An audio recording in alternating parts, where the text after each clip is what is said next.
kebanti nkudona ulira akaliro yagala kutiisa akaliro nabaawo nammwe abazze ne tuonoona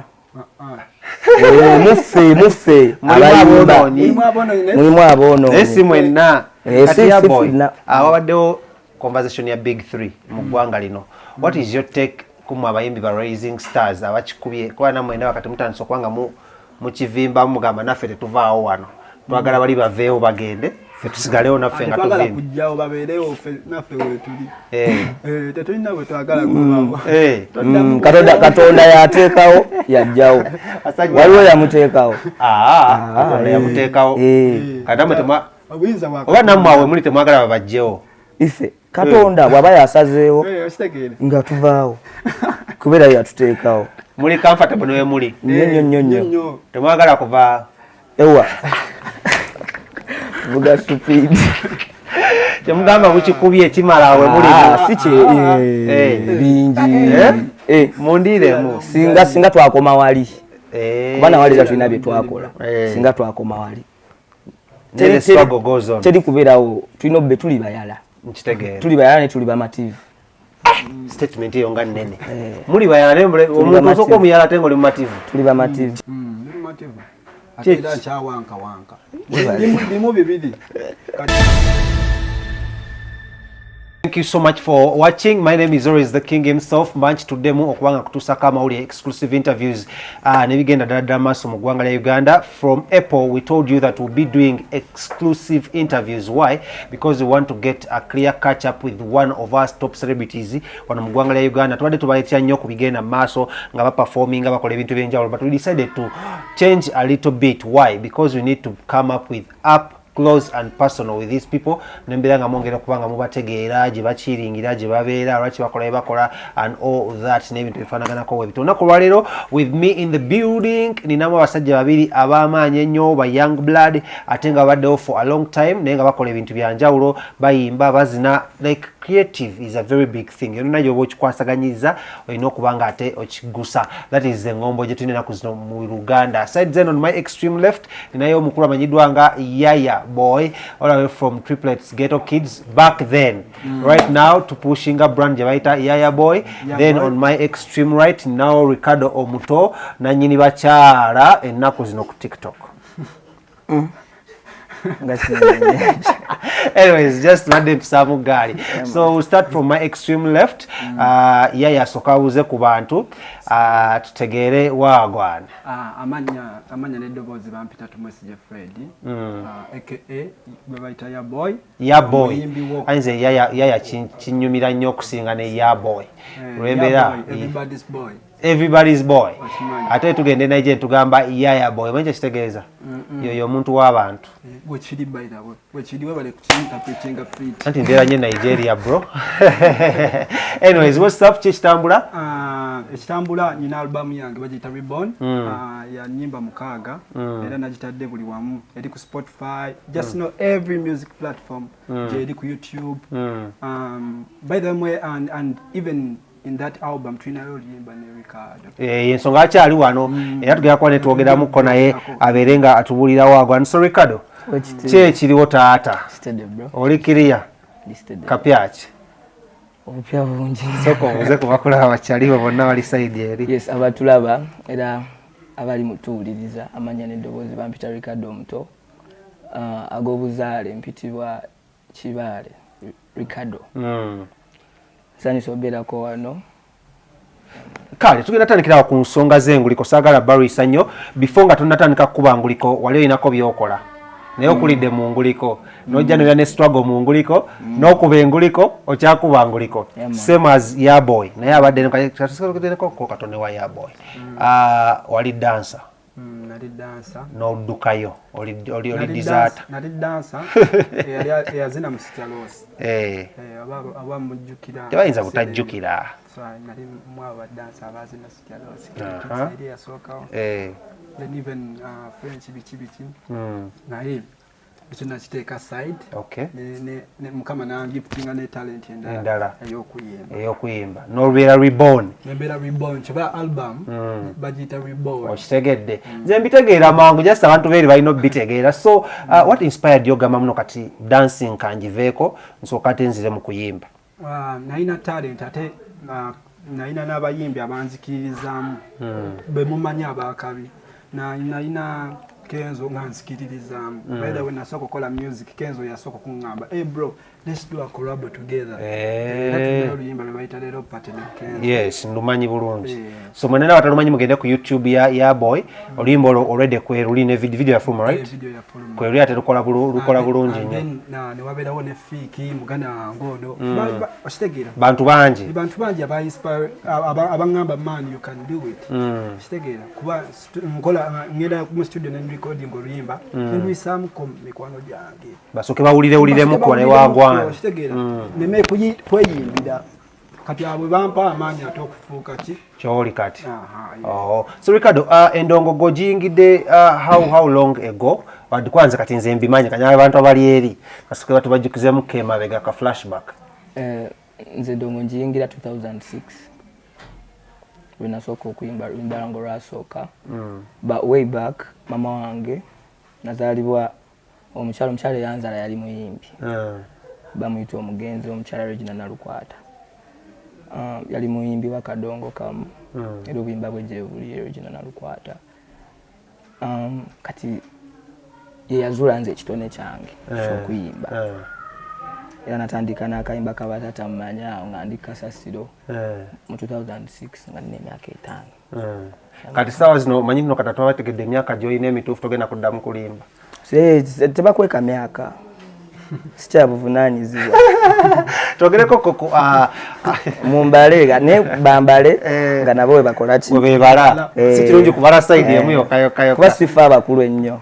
Twaki ekinnya ly'omuntu olino likyagaaniddewo kyovu kyekyo yenze oyo yenze bikadde omuntu oyo. Twalinako debate with one of my friend wamuyita Baby Gloria nga tugamba naye watubrandingemukko emyaka twabagidduka tufunemukko oba ku adult Gloria kati gwe Ricardo omuto tufuneyokko oba ku Ricardo omukulu. Tukyogereko kwano nga bamulandi tukiruseemukko tune eddako tuteekeko ensonga ki tekiyinza vaawe. Nsonga ki? Kati nga nkwe example yaki. Let me give an example of abaana ba Ghetto kids abaliwo kati abakoze ebyakabi byonna bwe baba bebo because wali abalala bagenda obikola. Obviously regime ejja yeyongerako bebo buli omu ajja sigala nga yeye kababeere bano ba Patricia ba Freddy bye bakola byonna ku myaka gye bakikolerako ya boss. Waliyo abalala bakikola be bano ono kati ye ayimba naye era tekijjaawo nti kiri yakikola. Kiyinza n'obba nga weyafunira obwongo oba inspiration eyongerako ekirala so osigala oli ggwe tewali kirala kikyuka olina sigala nga opushinga ate nga bwe weebuusa. Wow, kinyonyodde bulungi. Yaboy, what inspired the name Yaboy? Tukusooka tukuba abantu bano amannya agamu batugamba mugagendera mu nnyanja naddala abayimbi. So nyagala mmanyi nawe. Inspiring Yaboy na traveling nnyo ebiseera ebyo we twabeeramu. Bakubazittuwa banna. Noyagala tutandike n'okuwala. Natuuka nga ekigambo abazungu bakozesa ekigambo Yaboy ebintu ntuwe bityo. So it's like a vibe name. Okitegeera kale naddaawo sijja kugamba nti kiri bweki because simanyi kunnyonnyola bulungi. Lengo waddamu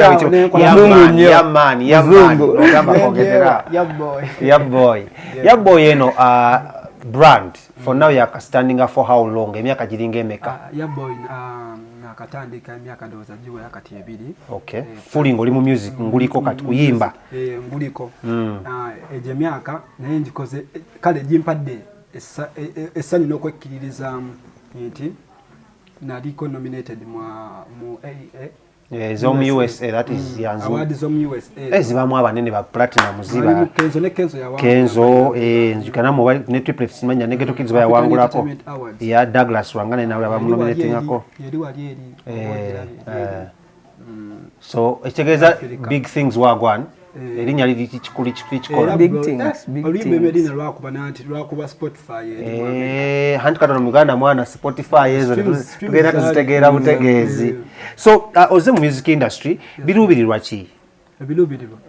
What are the goals ogamba njagala njagala nkole nnyo sobola okuzimba ku orphanage nyambe ku bantu abatalina ki mwasirizi bro kitegeera kuba bro olabayo mwene ene music industry gye tulimu tulina naffe betuyigamu ngaffe eby'abantu ababuti kati ffe tulina ne bwe tulabira nti mwana omuntu ono yeetaaga kino nenga okitegeera abantu beetaaga okuyamba bro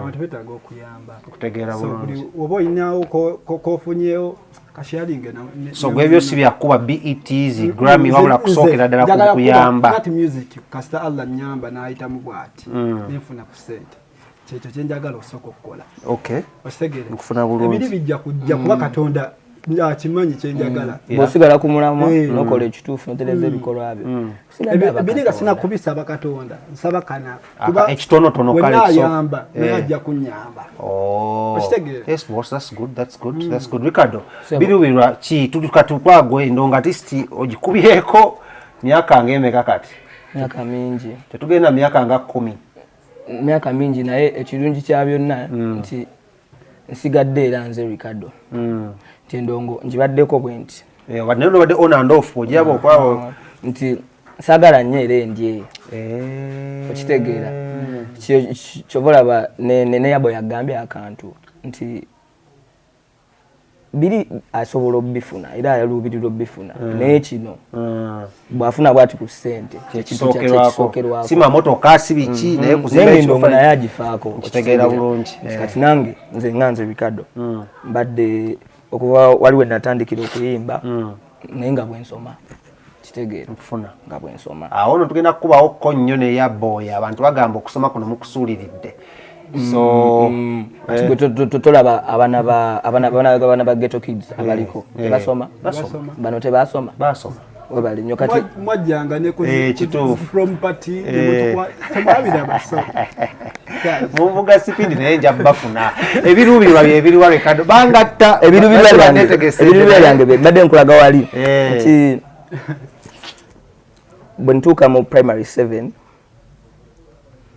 nga sinatandika mami wange naafa January before primary 7 wali awo ne bikyukamu okitegeera webyakyukiramu awo nga birina okuddamu kemabega tawonera nenfokasi nga te nekusoma paka we namala senior 6 okitegeera kitegeeza okusirikamu kubaddemu n'okudda nga wembeeramu kompola nze kiruubirwa kyange kusigala nga nkola kituufu music nkimanyi talent mukola era manyi kyekintu kyokka kyenina obbeerako era ekiruubirwa kyange kusoma music professional. Okay, that's nice. Yeah boy, ekiruubirwa kyo mu music ng'ogyeko ekyaguno mutandikayo muno yeah boy obayako oba ng'afunye chance eddayo okusoma oba tayinza genda wakatuni ya branding gy'okoze eno zitatu zirumye ekiviri wagwan celeb superstar kati ebyessomero byakomawo ebyessomero nze nikola course ya music. Okay. Iyo course bajja ne ba omusomesa ajjewaka ya okitegeera yawaka homeschooling ate awo wetwadda kati naye nze basically njagala nga nvudde ku biri bye nayogedde njagala nkolewo olaba nga Swangs Avenue kati nga Swangs production house njagala nkwate ku baana bamanyi ne music young talent young blood nze nemba situuseeyo nembeeramu n'akanya katono nga kali bwe kati naye nga omwana ono talina linnya naye nga asobola oyimba ekyakabe awedde abantu ngaabo kitegeera nkufuna bulungi njagala nkole nga Swangs kiteekaawo ate yabwereere for free okitegeera nga yabwereere nedda so tulina okukola ssente tebajja tusudiya nnyo ebintu tulina amazzi kyo Ricardo tulina obiteekamu kkose bakase abaana wo n'obakozesa se ebyobwereere bagenda tu kuba bingi bye tulowooza okukola ebisingako n'ebyo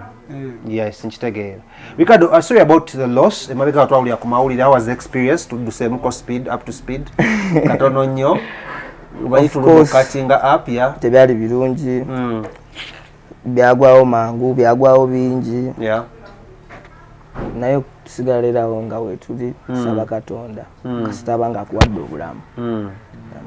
Okay, so how is because nyatogeye ku bamenta abo Ricardo Katononyo nga stada wa Yaboy kwa yangambye ko Edikens and all the likes. There was a lot of proposition about bamenta abo mu music industry that became family.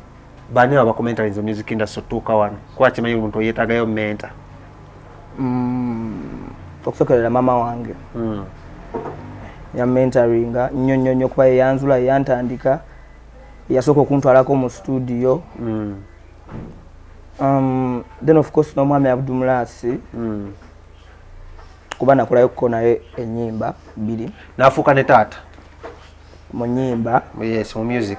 Yeah, era mu appreciatinga. Okay, so n'abalala bangi otajja kwogera bangi mbaddeko n'abasajja nga Vincent Segawa naye era eri musaidi ye because jinayingira be banyanjula eri abantu mama wange alina ndi wakadonka bangi baba Gerard Chiwewa waliwo omukyala bamwita omulongo babire Sara mumanyi oyo naye mama wange kuba mami wange gyaba yakula yatenga nali nnyimba ye mu misomo gye egy'abakulu n'egy'abaana family yange waliwo n'abantu nga sina tamanyikiddwa na kumanyikibwa naye nga aina pure soul aina positive mind gy'oli akwagaliza kirungi.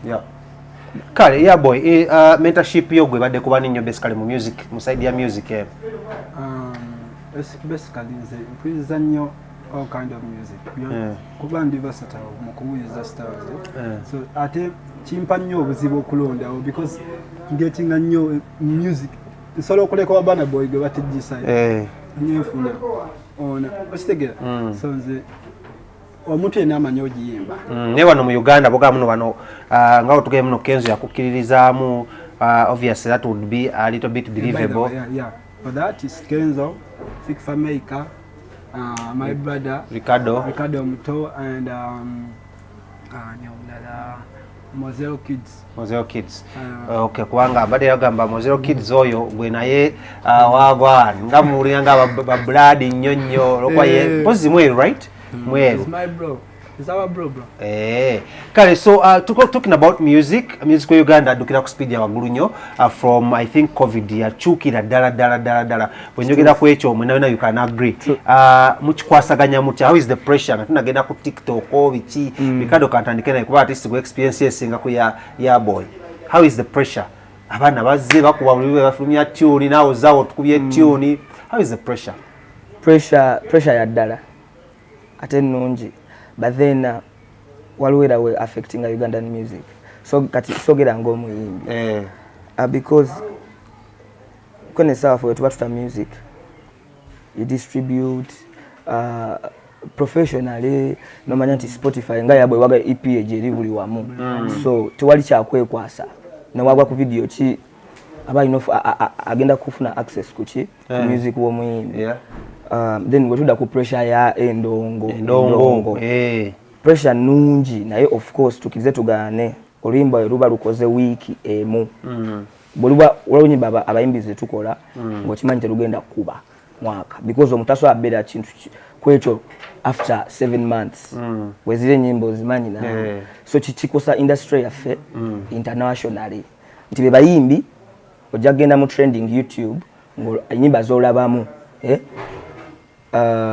zigenda kuba 2 weeks or 1 month okitegeera naye nga ffe gwe tutijjisiza gwe tulaze nti yonowe gwe aturepresenting kuba nabo babeera bakebera WhatsApp Uganda kiri kitya kati walabanga kyekyo naye eri agenda gamba tekiggwa okitegeera so nga tuwaliwo music gwe tusobola okukola nga tusobola okuinspire nga kuba tukola tuveewo n'abalala bajje nga n'abalala bwe bakola ne bavaawo kitegeera kati wetuwonoona wetukola nga tuwonoona tuba tuwabya ate nga tukirize tuganira byebiddako kuba naffe twaliko abato ate kati tuli bakulu so kitegeeza tugatuuka nga ate naffe tuli bakadde nga waliwo abaliwo kati tulina kuwonoona kuba n'abasajja abamu betulabirako tebakola ki ate tuli mukuna ate ffe tulina tekinologi asinga owaabwe buli wiki mutukuba katyuni kapya nga tekinologi eyo tumukozese bulungi aliwo.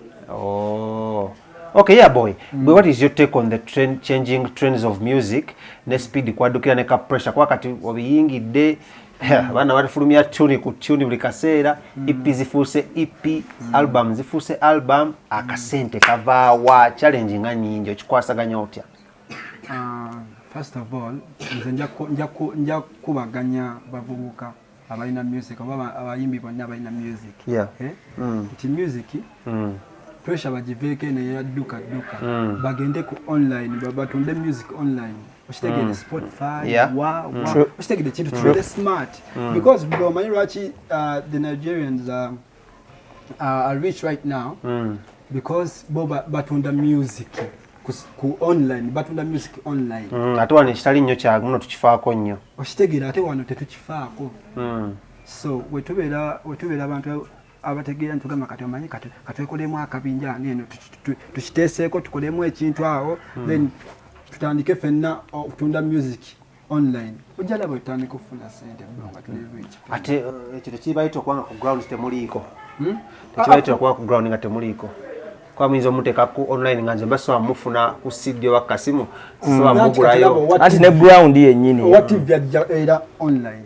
nakuba nowa radio ne ground yennyini response yayo eri etya era nti wenzi kidiza ku music gwe tukola okitegera tikwene essaawa nsobola obba nga nkoze oluyimba olwakabi nga lulungi nga waliyo omuntu internationally oba award international isobola odu recognizinga nti for sure noluyimba luki lulungi naye nga ate wane waffe TV gye nalutwalira oba radio tejjaddukola ki okitegeera kitegeeza ground yennyini te appreciatinga so bate na appreciatinga bwe bate neegomba ati waffe owe Uganda tumukoze tutya okumutunda so kyemuganga kyemugamba muno katuve ku bya ground tange kupushinga international kwa wali akasente no sikyo ground gye tuva ye waffe ate be bantu bafera be balina osooka bwako okufuna ekyaffe but can they afford ogula oluyimba luno ngolwa ya boy EP n'agigula $10 they can nabo bennyini abawuliriza music balina professions ze balimo ongenda genda mu musaluni ye mugambe mbuno ntudde nsalira bwerera ndabe muno sala bulungi ndi muyimbi nkera kumacha nendukola nenduteekamu buli kimu lwaki obatompa ne bwe ziba 12 nkitegera kyogamba so twogereko ko ku tune ene empya as because naye tusoke twogereko ko ku the big three because mnache mwogedde inacho yogedde noga waliwo abaaliwo ne batayonoona nabaawo nammwe abazze ne tuonoona muffe mulimu aboonoonyi esi mwenna kati ya boy awawaddewo conversation ya big three mu ggwanga lino what is your take kumwe abayimbi ba rising stars abakikubye kwa namwe enda wakati mutandisa okwanga mu kivimba mugamba naffe tetuvaawo wano twagala bali baveewo bagende ffe tusigalewo naffe nga tuvimba kujjawo babeerewo naffe wetuli tetulina bwe twagala kubawo katonda yateekawo yajjawo waliwo yamuteekawo yamuteekawo katamwe oba nammwe awe muli temwagala babajjewo ife katonda bwaba yasazeewo nga tuvaawo kubeera yatuteekawo muli comfortable newe muli nnyo temwagala kuva ewa vuga stupid temugamba mukikubye ekimala awe muli bingi mundiremu singa twakoma wali kubana wali tulina bye twakola singa twakoma wali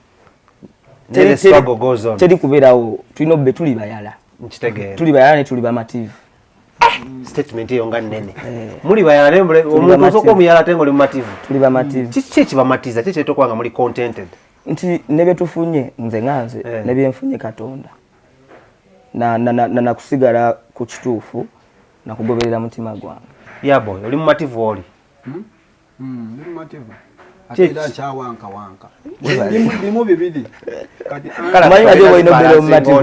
omanyi ate olina obeera mumativu ndabuulira tonyigira tekikola okimanyi nti busobola okukyenkya nti ng'ovuddewo ng'ofudde iyo nze ngenda kufa ate gyengenda ne kati buli omu nange ne waliwo kubanga ogenda kufa nga gyogenda tomanyiiyo ate tewayamanyiiyo nze manyiiyo tosobola mmanyayo nze manyiiyo tosobola kale oyagala fuuka ono simanya yali mu ggulu nze gyengenda mmanyiiyo sebo nze bwenfa gyengenda mmanyiiyo kyana naye ogamba muno enkuba tuni eno eyinza okuntwala wali ng'olina woolengera kana imanye ebikolwa byange gye bigenda okuntwala akola wasajja nga bayaboy tebanzikiriza ngendeyo nengo inabera mativu bwe ncho sobola okola ki okuvaawo nengo boy no sigaranga ogobe ekirota. Okay, so tugereko ku tune ene empya ne EP ekintu kya EP kino kizze nnyo I think lozo mako ogwedde okutuuka wano EP ndya EP nga tugamba EP kyeki kikwatagana ku ki EP zino soko kitunyonyolemuko katono nnyo EP ebeera kwe-introducinga ng'omuyimbi nti yuno waka wange gwendeese mumuwulirize ate mu ngeri eri organized asitegera bamukutambu kayimba kamu EP oba basaba okulidde kale obeeyanjuliddemuko katono kiki kyoli kale mumanyeemuko kati wano asitegera ekintu ng'ekyo nti omuntu awuliza akayimba kamu tekijja kubeera ennafu okutegeera olyani asitegera omuntu aba alina okuwuliza ennyimba luno lumu nakkiriza nti lwakabi awo deno ne bakuteekayo nebagamba omuyaayo naakola ki ayimba kati awo waliwo bitowe byadda music wa TikTok ono zatasse nnyo original music waffe ono trend ya TikTok eno kuwaga ogibaddeko nnyo trend eyokwa muno omuntu ate oluyimba ne bajjamu kapati kati nnyo bwe kati nakateeka ku TikTok ogenda owulira the rest of the song nga mbutuufu tulutegeera anti njakiza kukiri bushoma problem zetulina zeeza twetolera wantu awa muli bonoonyi kyekyo nti Nigeria waliyo TikTok right Nigeria olimba lwa Nigeria I'm just giving an example kuba era si kyekimu kitegeera ne music olaba si kyekimu kitegeera ne streams olaba si kyekimu Nigeria balina TikTok nga naffe tugine Uganda right balina abayimbi nga naffe tubalina abayimbi abali e Uganda naye audience yabo receiving ekituufu okitegeera you understand tuluyimba era lujabera ku Spotify lujabera ku ground lujabera buli omajabera nga performinga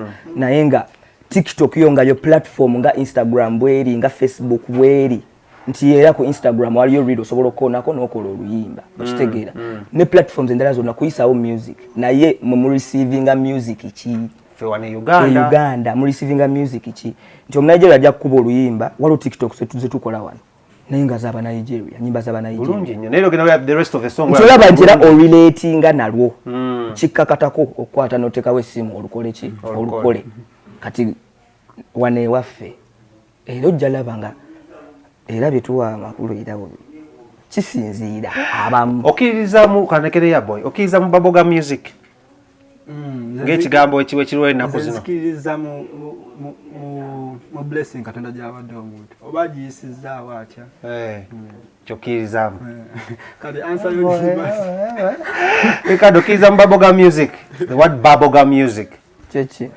anti nze wempulira mawimbi wemubiyita music gwe muyimba 1 week naggwako music wekola ki gwe muyimba 1 week ne weekend ne muto oluyimbo not oluyimbo la n'omwezi okujja like in 1 month not buli muntu ze nyimba bwe zito ye omuntu ye kyaba ayagala ye omuyimbi abayimbi banjawulo waliwo abakadongo kamu waliwo abaki ne strategies bayitamu zanjawulo kyova bwe bagamba wano ba TikTok naye era bwe mumala ne mulaba nti si wa TikTok nga Liam Voice balabanga wa TikTok ne balaba kyeka si wa TikTok so n'ofunamu international shows okitegeera kati omuyimbi ye nga ye yakyeteeka bw'aba ayagala beera wa TikTok bw'aba ayagala olubere lwa Kampala lujja beera lwa Kampala bw'aba ayagala olubere lwa Uganda lujja beera lwa Uganda bw'aba ayagala olubere lwa America lujja beera lwa America crossinga okuva mu kwa tuyitize tugamba no baluyita mbuna byalo no lusina lwe Kampala lokalo kamukikola mutya muzimba mumanyi muno luyimba lugenda kukola okola oluyimba nga okimanyi era abayimba bakoleza ennyimba kyekyo kyabaabaze strategy ye very kankwe example ya Ghetto Kids bana abaana abaliko kati tekiri mu music mokka kiri mu art ne mu film movie obo yagalekome natete agenda koma natete movie obo yagalekome ekome mu Uganda ejja koma mu Uganda nga ate ngo kiviri ddala ku ngeri gy'okikoze eki gy'okikoze eyo performance ko bafunide golden buzzer bakoze ennyimba ki kwabaddeko lingala then neza abazungu lingala weewa we Congo Africa ate ne wano just twamuvaako nenga abayimbi ffe twago baana abakongo ffe sinze naye ffe abana Uganda okitegeera oba tukire bagobanga music era kyekyo bali tebabimanyi so mukikola mukimanyi kiba art craft or crafting zoti ekintu owo music gwokola omukola yagala agendewa Jagala international bro. International. What do you call international? Agendera muwulirize amanye gyalaga. Muwuliriza naye, you know, when you hear it from the host's mouth, it gives you another picture. Kwa mulimu omuntu akulaba omulundi ogusooka n'agamba asooka amanye awuliriza amanye liwa ewatu ekyo kyagimpisiza owo omukola alagawa era genda omuwuliriza wa TikTok wa Uganda wa genda omuwuliriza ate nze TikTok nga bwe nagambye platform nga Instagram bweri nga kambuze ekibuuzo ekyangu sitululidde TikTok. You're all artists muyimbye, you have an EP, you have an albums n'enyimba ezigenzeko na bweziti endala mixing ennimi zino ez'enjawulo mu nnyimba zammwe. For example, noyimba oluyimba notekamu oluzungu notekamu oluswahili, you've done that before. Yeah.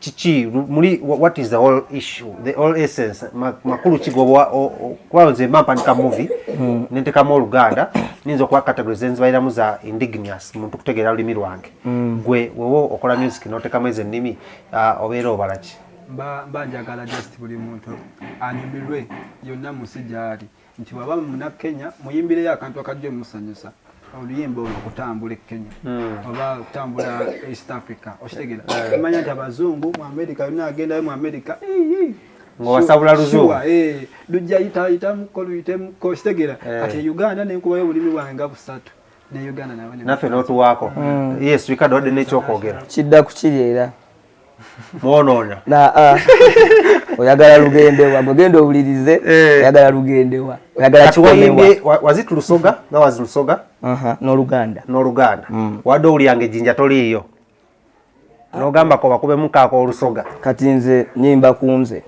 I write my music okusinziira kuva natandika okuyimba balatamu weeyimbako kale mama wange yawandikanga ezo ennyimba naye era kyannakikuliramu natandika okuwandika nanjigiriza era owandika nga tuwandika nga ffenna kati nemmanyiira nti nayimbanga bintu era bikwata kuki kunze nga tebiri wala nnyo naawe nange nekyendabyeko nendaba kiri wakomadde okubeera ejjinja onavaayo okuziika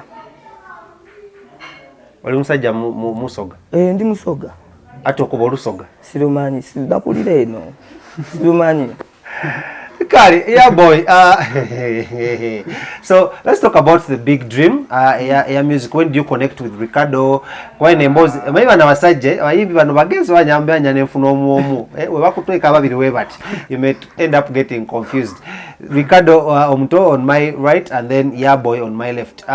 The big dream. Oluyimba luno lwakoze ne Ricardo Omuto letugezaako okugako n'okupushinga right now abantu bose njagala babeere nga balutegeera n'okulumanya ennyo idea yavaawa oba naawe weeyimbako oba byo wayimba muno oluyimba kati tusinkana ne muganda wange oyo ku studio ewuwe tuconnectinga nnyo birere ebisembayo kigambo kinene muko ekyo kyokozesezza tuconnectinga nnyo kale enaku zino omusajja jagamba ffe tuli basajja baganda na toyokya uganda era nokyogere kati ebeera ntandaalo kibooko lwaki wakanya katonda okitegeera kale twetega mu music kuba ffenna twali ku kituufu of course nembulamu wa bulijjo tuli ku kituufu tuli ku layini yeemu omanye kusanga omuntu nga muli ku layini yeemu nogamba bulijjo olirwa mwana bulijjo oliwa ebiroto byebimu kati netufuna idea yokukola ekintu ekya Ghetto era nze ne Ricardo Faba twali tugamba tuye ekiyimba ekya Ghetto nga siwana Ghetto okitegedde tuwane omuwala eyakulira mu Ghetto kuba abawala bano bwe bayita mu bingi bamaama baffe okitegeera kati twasalawo okuyimba ku gaala nti eyali ava mu Ghetto nenga wamaswapine kuba naffe kati oyo omuwala avudde mu Ghetto asobola ozaalirira mu Ghetto nze ndi wa Ghetto kuba maama wange nalukolongo alabeka wala bazaalira mu Ghetto maama wange gyenkuze teyanzaalira mu Ghetto naye era tubadde tubeera mu Ghetto twalina gye twava era mu Ghetto n'azimba era mu Ghetto nalukolongo era wenkulidde kati twalina idea eyo eyimba ku muwala yena inava mu ghetto banji bakyava mu ghetto baliva mu ghetto ate ba ghetto yetufuula strong. Nkitegeera bulungi. So that is where the whole idea came up from. Okay. To decidinga mu video tuteekamu Patricia Ghetto Queen. Relating sister waffe Ghetto Queen n'omuwala ava mu ghetto. nenga okuddako wali emabega ku luyimba bwe tufuna idea eyo because ewaka waliwo studio denkola beat natandikirawo kyobola era verse esooka because ye vibe yaliwo twafuna idea ya ghetto kuba beat naye nga waleta idea nga tuli naaba babiri producer yagikola Ricardo producer yagikola Ricardo nonno naawe onotulekerayo akalimu gwe muwandiisi gwe muyimbi gwe producer. Siri producer saagala abantu bakitwale nti nno kati oli muyimbi ndi muyimbi naye olinamu talent ya production. Webale nnyo nina talent ya production. Ate Ndodovic abayimbi any creative talina kuba ku kintu kimu kyokka nga kyamanyi. For example if at all mutosobola kuzinamuko mu video yo really okitegedde kyo tekikola olina okuba nga olinamuko ka dance tosobola ku actinga mu video yo okitegedde olina okuba nga olinamu ka aspect katonda alina talent ya dance naye muki naye muyimbi tajja kugaana kwezinira ku kayimba ke. Nkitegeera nnyo. So video eno mumala okukola oluyimba baani be muluwamu odduwuliriza because it's a very good song zinaluluddemu ne ngamba this is era nkugambidde gamuno engoma eno n'oluyimba luno teruli tosobola just duteeka buteesa awo mwina emwalwamuko bawuli okuliza man all that oluyimba twaluta ku album kwa naye ngamba before tulukoze fiki twamuulizamu maker manager teacher waliwo Mr. Rich Fahad Kiryowa waliwo abantu be tugendamu twebuuzaako then bwetwamala nenga buli omu alaga chikola. Let's talk about the oluyimba luno video bangambye mwabajje directing demo nyini video yani yagikoze video Chester yakwata yali behind the camera bali ba director nga mwagambe yo shoti bagituwe kyetwagala kwa mumanyi oluyimba lwamu agaya gano baddage. So Ricardo kantanike nga twagala omaliriza ekintu kino mumaze okukikola so ki ekiddako because I know olinayo oluyimba olutambula kanaye ate atadde oluyimba kino tekikotana na nyimba zammwe era wekiba kikikola nazo then ki ekiddako after anti kati wekiddira ku kiri nti kukola kituufu yaboy brand Ricardo omuto brand Ricardo omuto collaborate nze ne yaboy ku EP ye kiteke kuliko n'oluyimba olulala nze yaluproducinga naye era nga nze muganda wange kitegere nenange era nsigala nkola ki because oluyimba nadde nina oddu tegakyova kuliko bwogenda n'olukira kuliko based on a true story so mutwale obudde muwulize kulimba waliyo omuwala wa Ghetto nedda olwaba nti obadde ongamba tugenda tta luno yatadde luno ate ninawo luno era video egenda beera out very soon ate era nakata ne video eyasuna so kiba weekiri nga kyekiriwo because fe tuli ba creators kitegeera demand bweba egambye nti kuba obudde bwe mba nga ndowoozeza nti kuba obudde neetaagisa ne tiimu yange nga tukikola kale yaboy luyimba luno projection zaalo nga twagala omaliriza olabawa era what next nga kiwedde because twayogera mukone ne muganda yange oyo oluyimba tulaba lunene nnyo because tusubiramu Afrima twagala mu Afrima mabro twagala mu Afrima nayagala mu Afrima ne beat tusobola gifuna kisoboka kalunda abasazeewo nga tuwadde n'obulamu kisoboka bulungi nnyo so that is the projection for it for it kale EP abantu bagisangewa bagigula batya bagifuna batya soko tuliremu eno kale ne ku nyimba eziri ku EP ne ku nyimba soko tweke nyimba eziri ne collaborations eziri kenda nyimba first track eri Wololo second track eri Love another track third track eri Life then Ghetto then yeah that's it there was a zezo naye nga ziri buli wamu ku Spotify YouTube iTunes sorry and everywhere just music platform. Banonye manya kuba Amazon buli wantu wonna kaso searching up searching reborn ya boy. Reborn ya boy. Oba ne searching up searching zirinya lyokka. Azalidwa. Ya boy is YAHBOY. Oh ya boy. Okay. Platform. Sana zimenya nyingi. Kubanze neze tumanyi ko at least bagendeko YouTube, Spotify, iTunes, then ne Boomplay, ne wasigadde ne wane waffe waka Hawibis, yeah. Ne ku Instagram je ko kuli. Instagram twaganje Hawibis tandiko okutusasula ku Instagram. Kajamba sasula. Tandiko okutusasula. Yachaliwa. But still talking about the project, I want to take this opportunity okwebaza abantu abatekako emikono gyabwe ku project ye. Ghetto. Starting from the producer who mastered the song, Crazy Beats. Yeah, mastering Olimbo lo. Okay. Chester ya shooting. Man behind the camera. Then Alidina Centuries Montage ya color grading anoko editing. Na buli muntu. Timu zote msitumide pushing. Manager tomutumide. Manager ajja kunyigira. Apesha mtumide sister wange. Anti chitegane. Taina uzibu. So Ricardo wagwan mwaka guno tu plan chi nga tumaliriza nawe. Mwaka guno gwa katandika mwaka gwa katandika muluyimba lwange olwo abantu mulimu akagamba jukira based on a true story nzira mu kibuzo kyo kiri kebanti nkuddo nawulira akaliro yagala kutiisa akaliro sikutiisa nendi mu kukakasa abawagizi bange w'abantu abatali bawagizi bange. They should expect good music. Tunula mweno kamerero waso. Abalabi mwenna bana Uganda n'abantu mwenna bagala Ricardo Muto aba supporting Ugandan music. Mwebale nnyo. Musuubire music omulungi. Kwafe tuli bayimbi. Ekintu ky'abakazi twakimazeewo kituufu oli muntu w'abakazi. Abakazi banjagala. Bakwagala nnyo. Kuva buto. Kuba ennyimba ze nayimbanga z'abakazi bamaama.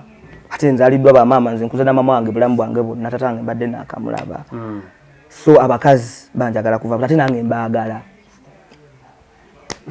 Awo sijja kwongerawo still back Ricardo Muto bonaona ekyo alina okunoonya sicho. Ricardo Muto YouTube, Spotify, iTunes wonna. Yeah boy, Instagram. A new song dropping Barita Ghetto video coming soon. Nayenga ku audio yejali ku EP ye mugobere Reborn tujja kwatongera okupushinga n'okongera okulaba muno tumuchaza ko wanewali ainako collaborations nga ya Fikfa Maker ainako Ricardo Muto yeyo yempya je twaka releasing emanyidwa nga Ghetto ya Fikfa Maker tu teri ku EP teri ku EP the album badenta andise wagizedda naye kale a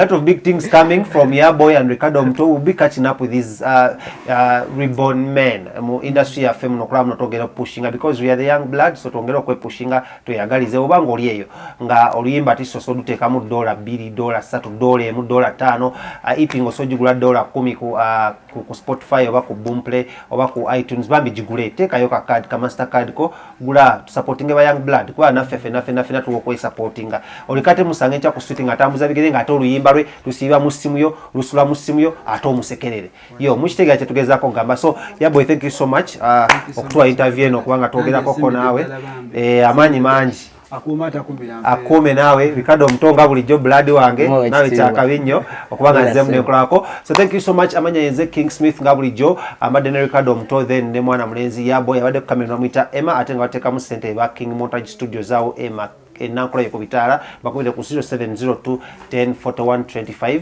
bajja kwa kubifaananyi ku buli mukolo gonna omulungi ogwakabi. Camera tumbadeko ne mwana mulenzi Umal producer wa show atenga ava wali mu ba Jesse Tours and Travel nabo bagamba beyunge konyo yagala kutambula amawanga gwonna yagala kutambula mu ggwanga lya Uganda yagala motoka ya kupangisa yagala kufuna visa yagala kola ku mpapula zikutwala mu buli ggwanga lyonna wesige aba Jesse Tours and Travel ku 0777 02 340 0777 02 3405. Mwebala okusiiba tugenda kwa tugulawo ndowooza emboozi kategenda kubanga eri wide because ekisibo kyawedde tekyali kuzikiza atakumira mpeera abankumire. Assalamu alaikum wa rahmatullahi wa barakatuh.